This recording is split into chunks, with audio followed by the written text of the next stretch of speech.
coup in America. We have to liberate America. This is a big issue for the American people, by the way. So listen carefully. As you know, over decades, US congressmen have been entrapped one after the other by Israel to engage in sexual depravity with children, as Israel was secretly recording them on camera. And those videos are being used by Israel to blackmail these politicians to do anything Israel demands, or else the videos will be leaked to the public. I believe the same blackmail operation has caught many leaders in the UK and the EU as well. And that's why they all act odd and look soulless when they have to defend Israel's crimes, because they are under duress and can't reveal their plight to anyone. By orchestrating this blackmail operation, Israel conducted what is essentially a coup d'état against the democracy that US politicians represent. Israeli operatives have thus usurped the American people's sovereignty over their own country by blackmailing these representatives to serve not the interests of the American people, but the interests of a genocidal foreign country first. The politicians are then given their marching orders and talking points by Israeli agents under the Israeli organization called AIPAC. Every congressman or woman has a person they call an AIPAC babysitter who tells that politician whatever Israel wants them to do on any given subject. You could just as well call the babysitter a personal prison guard or a minder, just like in North Korea. One of the most important actions these politicians must take is to always approve US foreign aid to Israel every year without fail.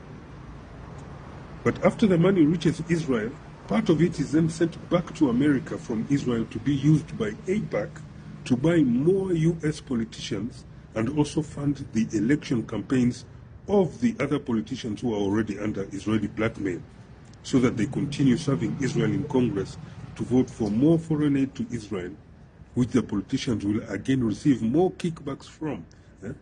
Basically, these politicians are being coerced to engage in a cycle of corruption and money laundering, where they approve funds to Israel while receiving kickbacks from Israel from the same funds that they approve for Israel.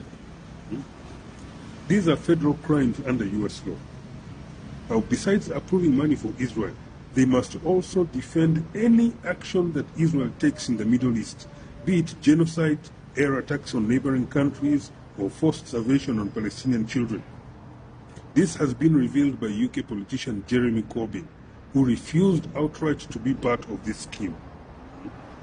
The overthrow of democracy through blackmail should have never been allowed to happen anywhere.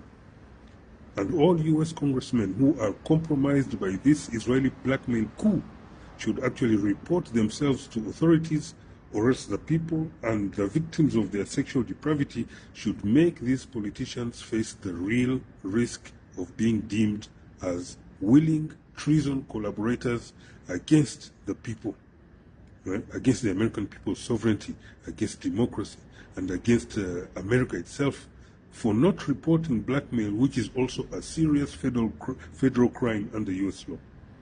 Right now, Israel is doing everything so that the Epstein files do not come out. They are most probably the ones using a blackmailed Donald Trump to try and bury the files and videos so that they keep the power of blackmail that they have over America's politicians, power that they have stolen from the American people who elected these politicians. The American people should not let this brazen coup d'etat against their country continue. This foreign regime in power in America, behind the curtains, is the one engineering the loss of freedoms of the American people, particularly when it comes to criticism of Israel. People are being cancelled, losing their businesses, and others their jobs, their families and marriages breaking, their homes breaking, for simply exercising their First Amendment right to speak their conscience.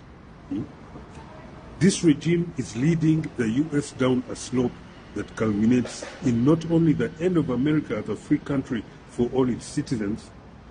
If nothing is done, it ends with deranged, genocidal Israeli lunatics ruling the world. For me, I'm just like a simple messenger on video main here, My role is to hereby alert the world, anyone who cares to listen, and warn you about this grave danger.